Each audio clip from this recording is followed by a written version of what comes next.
Gracias, muchas gracias. Bueno, muy buenos días.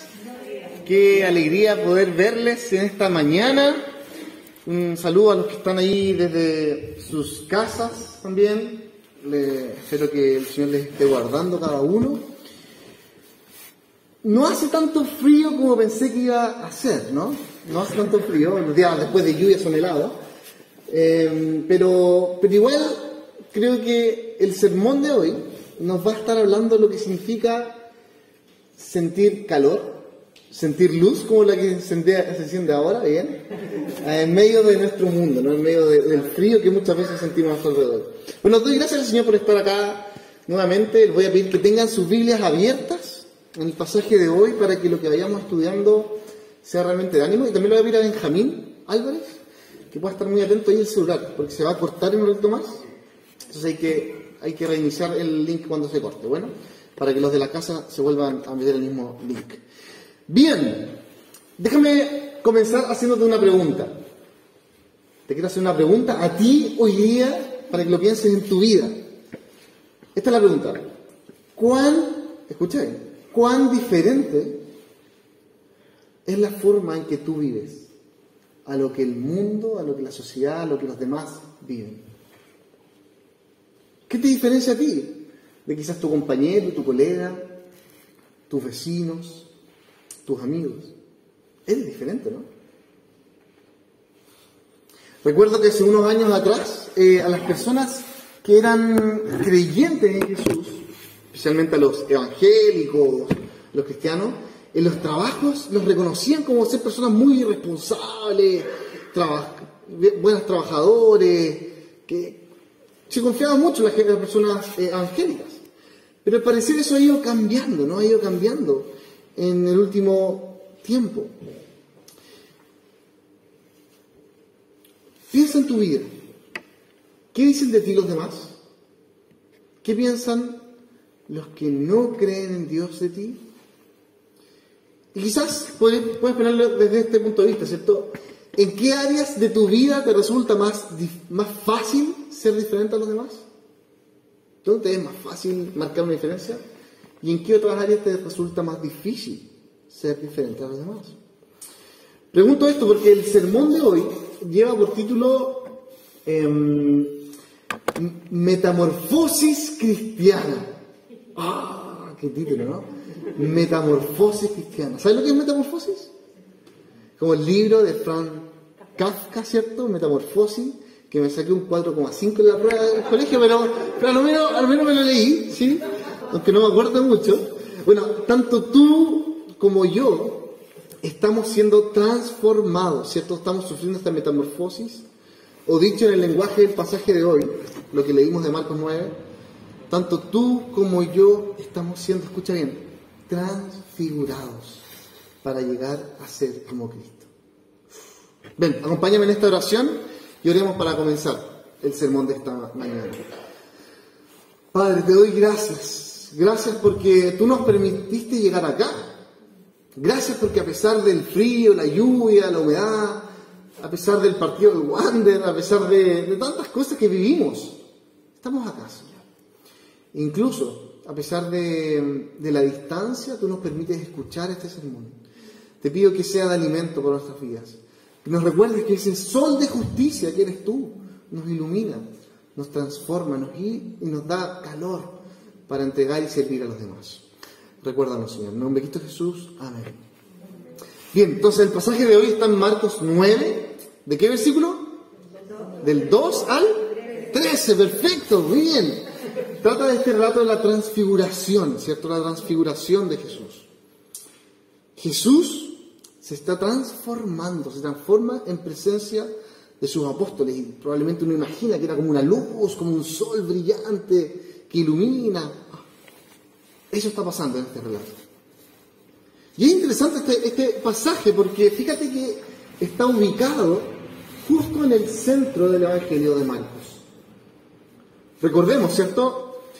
La primera sección que va del capítulo 1 al capítulo 8 trata acerca de la identidad de Jesús. Es decir, ¿quién es Jesús?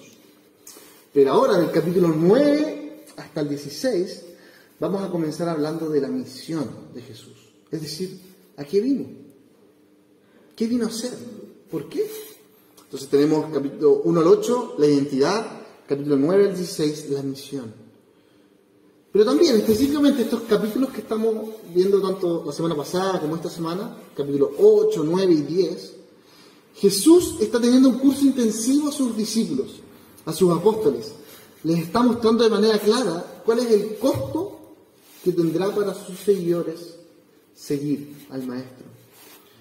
Dicho de otra manera, Jesús está preparando, ¿cierto? Está preparando a estos seguidores, a los cristianos, a vivir para el reino de Dios y asumir las consecuencias de seguir. Así que el capítulo 9, que vamos a estar estudiando hoy día, que vamos a comenzar a estudiar hoy día, nos va a entregar muchos detalles del ministerio de Jesús. Nos va por un lado a confirmar su identidad, como lo acaba de confesar Pedro en el capítulo 8. ¿Se acuerdan de la semana pasada? Pedro dijo, tú eres el Cristo. Bueno, lo va a confirmar este pasaje, pero también nos va a desafiar a ser hombres y mujeres que confiando e imitando a Jesús, seamos diferentes a lo que el mundo nos ofrece. La gran pregunta entonces, ¿cómo lo hago? ¿Cómo logro ser diferente? ¿Cómo puedo confiar e imitar a Jesús si constantemente estoy pecando? ¿Cómo ser diferente si el mundo me ofrece algo tan bacán? Algo que me gusta, algo que me atrae, algo que no puedo dejar. ¿Cómo puedo ser transformado si no tengo ánimo ni para levantarme un domingo en la mañana? ¿De verdad estoy siendo transformado? Mira lo que nos muestra el pasaje de hoy. Tenemos 3 puntos hoy día. Primero, del versículo 2 al 6, vamos a ver una metamorfosis que nos deja aterrados. Es decir, ¿cómo ser transformados? Lo hacemos con temor. Esto es lo primero. Segundo, del versículo 7 al 10, vamos a ver una voz que nos trae calma. ¿Cómo lo hacemos? Entonces podemos ser transformados escuchando la voz de Dios. Y en tercer lugar, del versículo 11 al 13, vamos a ver una duda que nos lleva a la dulce espera. Es decir, lo hacemos confiando. 3 puntos, entonces, lo hacemos con temor, lo hacemos escuchando y lo hacemos confiando. Vamos entonces al primer punto, esta metamorfosis que nos deja aterrados. Fíjate que Marcos es súper específico y preciso en describir cuántos días después de la confesión de Pedro ocurrió este evento. Casi como diciendo, mira, la identidad de Jesús se explica con el relato que viene. Dice el versículo 2, mira tu Biblia. 6 días después, Jesús tomó a Pedro, Jacobo y Juan y los llevó a este monte para que presenciaran la transfiguración. ¿Qué significaba realmente esta transfiguración de Jesús? ¿Por qué era importante que lo acompañaran estos 3 apóstoles? Y lo primero que debemos notar, y por eso este título lleva por nombre Metamorfosis Cristiana, es que la palabra que Marcos utiliza en griego, en el original, para describir esta transfiguración, ¿cuál es la palabra? Metamorfoseo, sí, metamorfosis. Es decir, en presencia de sus discípulos, Jesús experimentó una metamorfosis desde su naturaleza humana, ¿cierto?, hacia su naturaleza divina. Y la descripción que señala el versículo 3 hace justamente referencia a esto, ¿cierto? ¿Cómo vemos que Jesús es divino? Porque su ropa se volvió blanca. ¿Lo viste ahí? Blanca, resplandeciente, casi como la luz del sol. Podríamos pensar, ¿cierto? Incomparable con cualquier otro tipo de luz blanca, ni como la nieve, dice el versículo, que podamos ver en nuestro mundo. Entonces, la misma luz que en algún momento, hace siglos atrás, había iluminado a Moisés cuando hablaba con Jesús en el desierto, en el monte Sinaí, ahora los está iluminando a ellos. ¿Lo ven ahí? Jesús sufriendo esta metamorfosis, o siendo transformado, transfigurado. Entonces aquí estaba Jesús, ¿cierto?, mostrando un poco más de su verdadera identidad, para que así sus seguidores pudieran comprender cuál era la magnitud de la misión que estaba por desarrollar en la tierra. Recordemos, ¿cierto?, estamos pasando desde la identidad de Jesús como el Cristo, ahora lo vemos como Dios, y vamos a la misión, a qué vino a ser Jesús. Entonces Dios, escucha esto, Dios se hizo hombre Es lo que nosotros creemos como iglesia. El Dios creador de todo vino a esta tierra, se transformó en un ser humano. Y en este momento específico del relato de Marcos, Jesús volvió a mostrar la incalculable gloria de su divinidad, ¿cierto? Su identidad como Dios. Hay un escritor, un estudioso que se llama David Garland, dice que al recordar los momentos en que hemos experimentado la verdad de Dios como una luz resplandeciente en tu vida, vamos a poder atravesar momentos de oscuridad, desafíos internos, externos, confiando en que esa luz es verdadera. La luz resplandeciente de la gloria de Cristo. Mira el versículo 4. Algo ocurre acá, ¿no? Aparecen dos personajes. Elías y Moisés, ¿cierto? Aparecen junto a Jesús. ¿Y estos personajes por qué están acá? ¿Por qué aparecen? Básicamente, tanto Moisés como Elías representan a estos mensajeros que Dios utilizó para llevar su palabra, su mensaje a Israel. Nos muestran cómo Dios mantuvo una comunicación constante con la humanidad por medio de su pueblo. Y de hecho, si ustedes van a Éxodo, el libro de Éxodo, donde aparece Moisés, en el capítulo 24, 34, vamos a ver que Dios le hablaba palabras a Moisés, y Moisés a su vez le hablaba al pueblo. De la misma manera, en el libro de Primera de Reyes, aparece este profeta Elías. Y un profeta, ¿qué es lo que hace? Recibe la palabra de Dios y se la entrega al pueblo. Ahora, ¿cómo se relaciona esto con la idea de que Jesús se está transformando, está sufriendo esta metamorfosis de hombre a Dios con la presencia de estos dos individuos? Y la respuesta en realidad no es tan sencilla, ¿no? No es tan fácil. De hecho, los propios apóstoles estaban confundidos.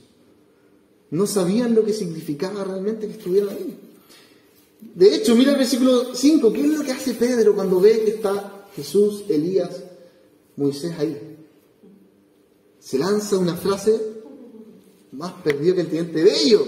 Dice: qué bueno que estemos acá, dice Pedro. Vamos a poder construirte ¿cómo dice? Una enramada, un tabernáculo, un albergue para ti, para Moisés, para Elías. Pero me da risa Pedro, porque Pedro se parece al meme. ¿Han visto el meme? Que dice: no espero nada de ti y aún así logras decepcionarme. Bueno, Pedro ahí había sido recién reprendido por Jesús, le había dicho: apártate de mí, Satanás. Y ahora Pedro lanza y dice: qué bueno que estemos aquí, construyamos un albergue para ti. Pero estaba perdido, no había entendido lo que significaba que Jesús se estaba mostrando como Dios y estaba hablando con Moisés y Elías. Ahora piensa en esto: si tú te sientes como alguien pecador, alguien no muy distinto a los demás, si te sientes alguien débil, ignorante, como yo me siento, solo piensa en Pedro, ¿cierto? Que recién había sido reprendido por Jesús y ahora estaba aquí tratando de quedar bien con su comentario, pero no achuntándole. El punto, lo que nos muestra este pasaje de Marcos, es que la gloria y perfección de Jesús nos deja así, confundidos. Cuando entendemos que el Dios creador de todo se hizo hombre, y verlo en su condición divina, en su naturaleza divina, nos debería dejar aterrados, asustados.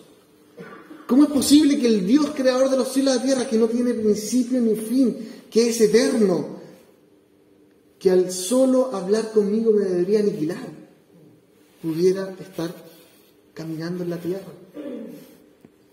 Así que aquí estamos, ¿cierto? Dios mostrándose como lo que es, un hijo que ama, que sirve y que va a entregar su vida por rescate, por nosotros. La metamorfosis, ¿cierto?, nos deja aterrados.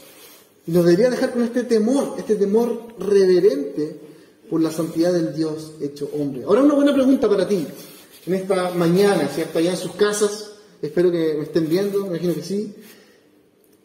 ¿Es realmente conmovedor para ti pensar en Jesús todos los días? ¿Logras comprender e impactarte con la identidad de Jesús? ¿Cómo ven los demás en tu vida que eres alguien que cree que Jesús es hombre y es Dios? ¿Se dan cuenta los demás que tú crees en Jesús? El apóstol Pablo le escribe a los filipenses en el capítulo 2 y le dice, ¿saben qué? Ustedes deben ser humildes. ¿Por qué? Porque Jesús fue humilde.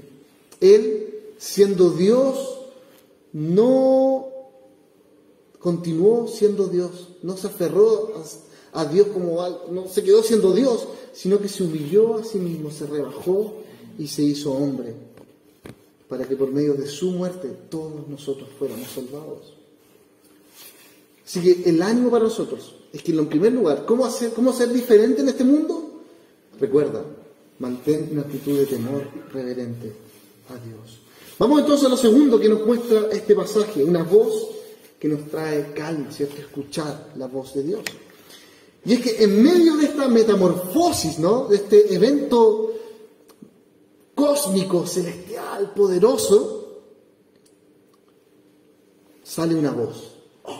Imagínate escuchar una voz en medio de una tormenta o lo que sea, y se escucha una voz en el cielo que dice en el versículo 7, este es mi Hijo amado, escúchenlo. Lo que esta voz está diciendo, este Jesús, 100% hombre y 100% Dios, es el Hijo amado del Padre. Este Hijo dice las mismas palabras que el Padre.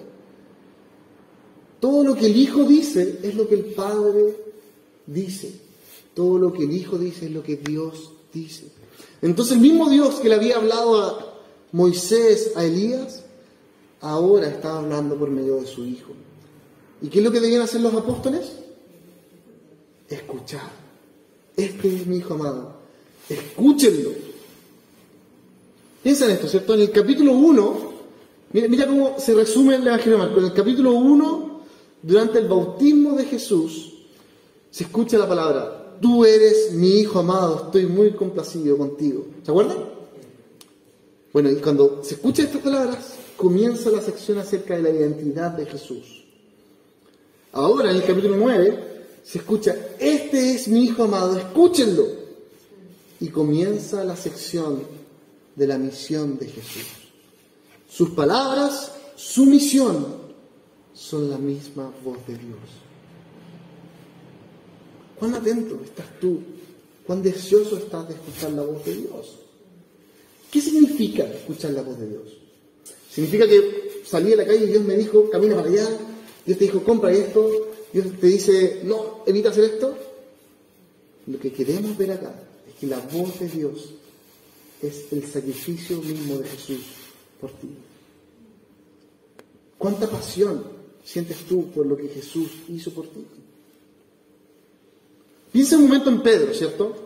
Pedro recién había sido reprendido por Jesús porque no quiso escuchar la voz de Jesús. Cuando Jesús le dijo, el Hijo del Hombre tiene que ser entregado y va a ser muerto y a los 3 días resucitar, Pedro dijo, no, ¿cómo se te ocurre, Jesús, no hagas eso?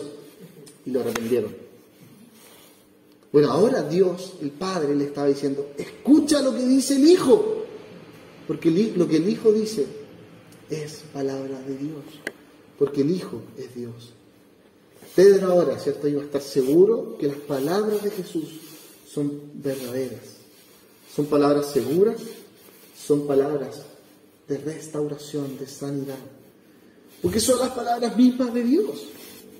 Entonces, yo no sé si a ti te pasa lo mismo que yo siento, ¿no? Porque yo, me conoces, soy una persona un poco hiperactiva, ansiosa, y a veces hablo más de la cuenta. Meto la pata, ¿no? Y Pedro es así. También era como ansioso, como hiperactivo, de repente decía las cosas y dejaba la embarrada, como lo hizo acá, ¿no? Pero al recordar este pasaje me doy cuenta de que Jesús, al entregar sus palabras y al recordarnos que sus palabras son verdad, me dan consuelo, me dan paz. Me dice, ¿sabes que tú no tienes que decir nada? Deja que Jesús hable en el corazón de las personas. Deja que Jesús muestre la centralidad del Evangelio en la vida de todos nosotros. Entonces yo puedo esperar con tranquilidad, paciente, que Jesús hable tanto a mi corazón como al del otro, sabiendo que su voz es segura. Pero aún hay más, ¿cierto? Porque ¿de qué trata esta voz de Jesús? ¿Qué es lo que tenían que escuchar los apóstoles, los discípulos? El contexto en el cual vemos este pasaje, ¿cierto?, nos habla de la visión a la cual venía Jesús, lo que Él venía a hacer. ¿Se acuerdas cuál fue la pregunta que le hice en un comienzo? ¿Qué te diferencia? Exacto. ¿Qué te diferencia a ti de los demás? ¿Cuán evidente eres que eres cristiana, que eres cristiano? Déjame decirte entonces que sería un gran error para nosotros poner toda nuestra atención en nuestros esfuerzos, en nuestras energías para llegar a ser diferentes. Y muchas veces la iglesia cristiana ha cometido ese error, ¿no? Oh, tenemos que ser muy distintos, hacer cosas diferentes, alejarnos. No, estamos mal. Eso no es lo que espera el Señor de ti. Lo que Dios espera de ti es que escuches la voz de Jesús. Porque recuerda, tú no eres reconocido, tú no eres validado por cómo te comportas. Si no, solo piensa en Pedro, que fue súper necio, ¿no? No, nosotros somos reconocidos, somos valorados, validados, precisamente por la misión a la cual vino a ser Jesús. Jesús vino a cumplir este plan eterno de salvación, de restaurar todas las cosas, ¿no? De restaurar tu vida, de tomar tu corazón, sanarlo, de darle salud, de perdonar tus errores y de darte la posibilidad de ser llamado un hijo de Dios, amado, querido, cuidado, ¿no? Eso fue lo que Jesús hizo cuando murió en la cruz por nosotros. Jesús murió en la cruz por ti para darte vida. Mira cómo sigue el versículo 9 y el versículo 10. Mientras bajaban de la montaña, Jesús les ordenó que no contaran a nadie lo que habían visto, hasta que el Hijo del Hombre se levantara de entre los muertos. No cuenten nada hasta que su misión en la tierra fuera completada. Y sigue el versículo 10, ¿no? Guardaron el secreto, pero discutían entre ellos qué significaría esto de levantarse de entre los muertos. Y es que al final del día, el escuchar la voz de Dios no está exento de preguntas, de dudas. Pero lo que debemos hacer es confiar en las palabras del Señor. Que Él va a cumplir todo lo que se ha propuesto para tu vida, ¿cierto? Que va a consolar tu corazón a pesar que pases por momentos difíciles. Que te va a ayudar a tomar las decisiones correctas en el momento necesario. Pero por sobre todas las cosas, que te va a recordar todas las mañanas, todos los días, hasta que el Señor te llama a su presencia, que Él murió en la cruz por ti. Esa es la voz de Jesús, ¿cierto? Eso es lo que nos da fortaleza. Veamos entonces ahora el último punto, ¿no? El tercer punto del sermón de hoy. Esta duda que nos lleva a la dulce espera. Confiar en Jesús. No sé qué le pasa a esto. Ahí sí. Está grabando, perfecto. Vamos al versículo 11. Miren lo que pasa en el versículo 11. Surge una pregunta. Los apóstoles le preguntan a Jesús: ¿por qué dicen los maestros de la ley que Elías tiene que venir primero? Eso preguntaron los discípulos. Probablemente pensando en lo que habían observado Elías, Moisés, Jesús. Casi como poniendo a prueba lo que recién les había enseñado Dios, ¿no? ¿Qué voz es la que van a escuchar? ¿La voz de los maestros de la ley o la voz de Dios? Si van a escuchar la voz de Dios, deberían esperar la respuesta que Jesús le va a dar. Y esto es interesante porque al final de cuentas, Dios no espera de ti que tú tengas una fe así, sin ninguna duda, sin ninguna pregunta, sin ningún cuestionamiento. No.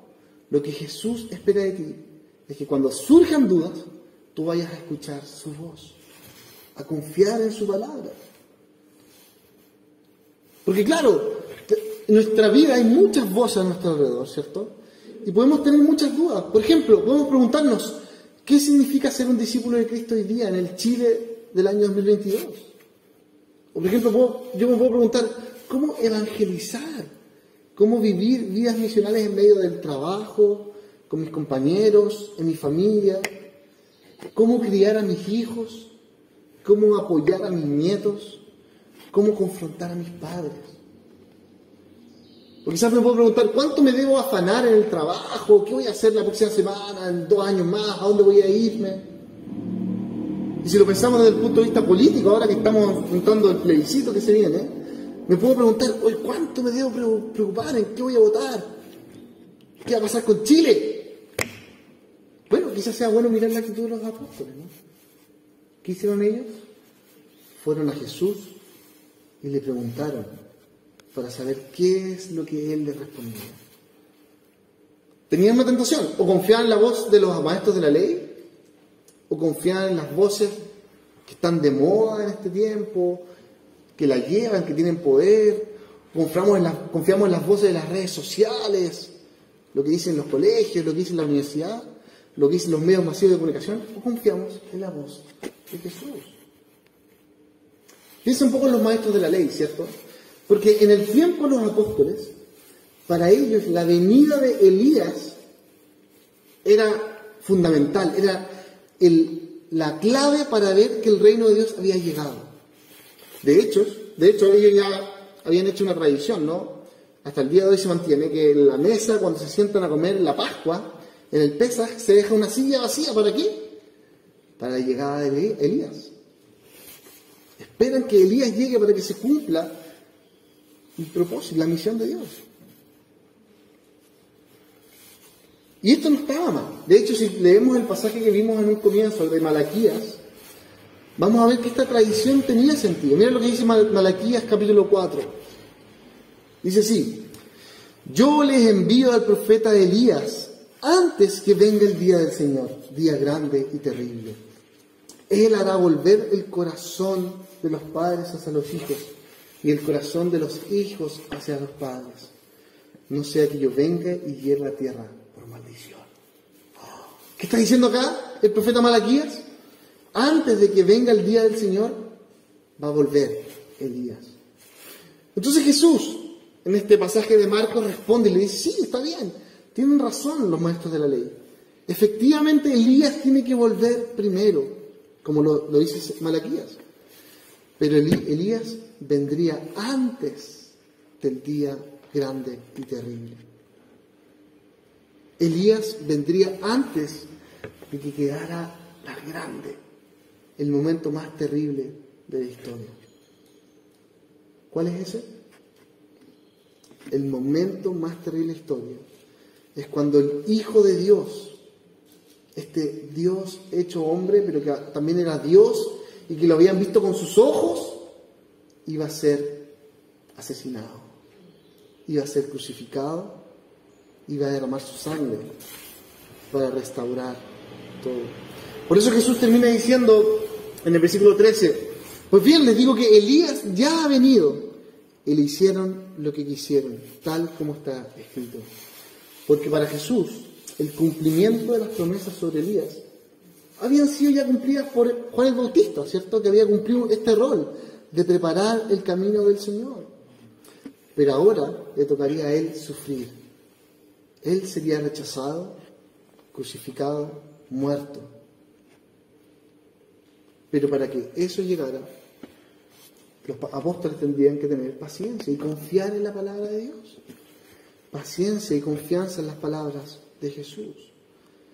Sin embargo, nosotros hoy día, acá en Playa Ancha, en este día que está saliendo el solcito rico, podemos ver cómo Jesús nos llama a despejar todas nuestras dudas mirando la cruz de Cristo.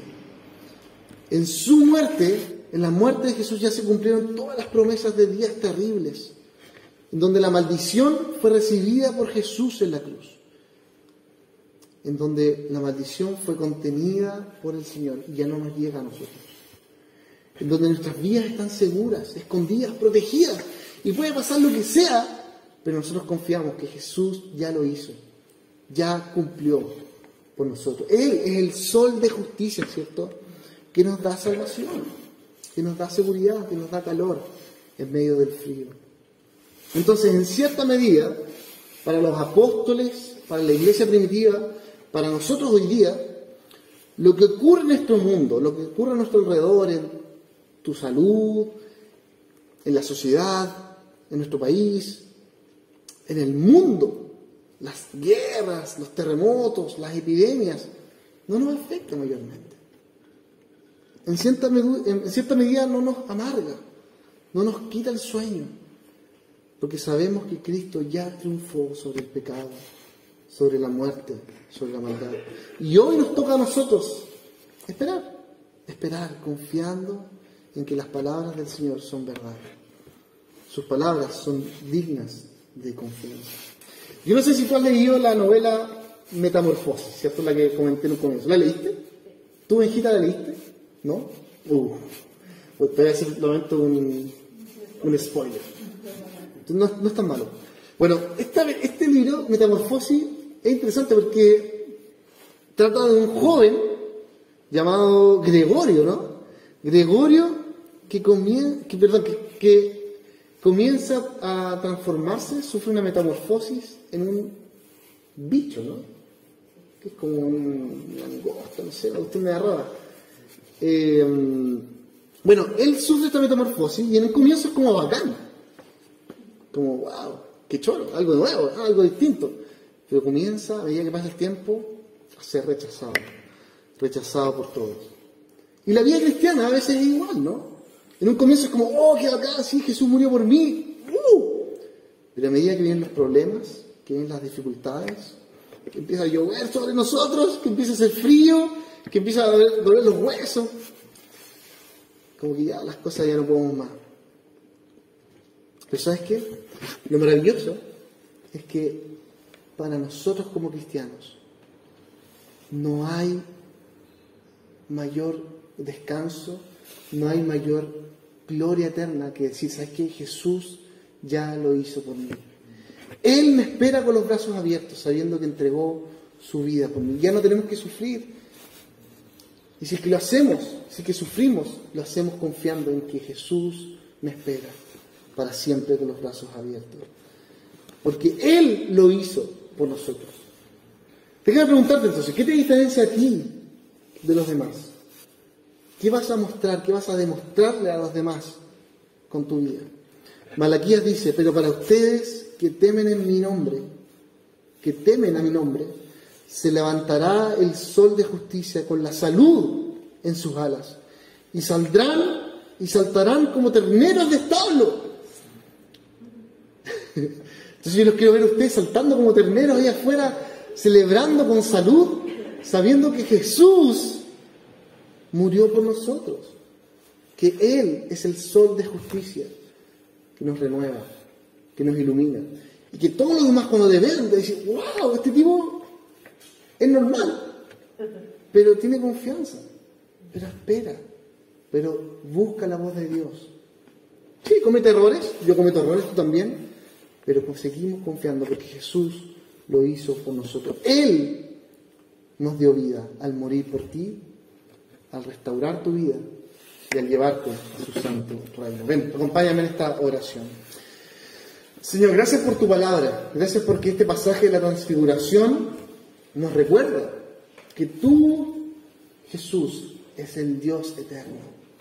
Tú eres el Dios todopoderoso, el Dios que nos debería dar terror al recordar cómo este ser más grande del universo, de todo lo que conocemos, se relaciona con nosotros.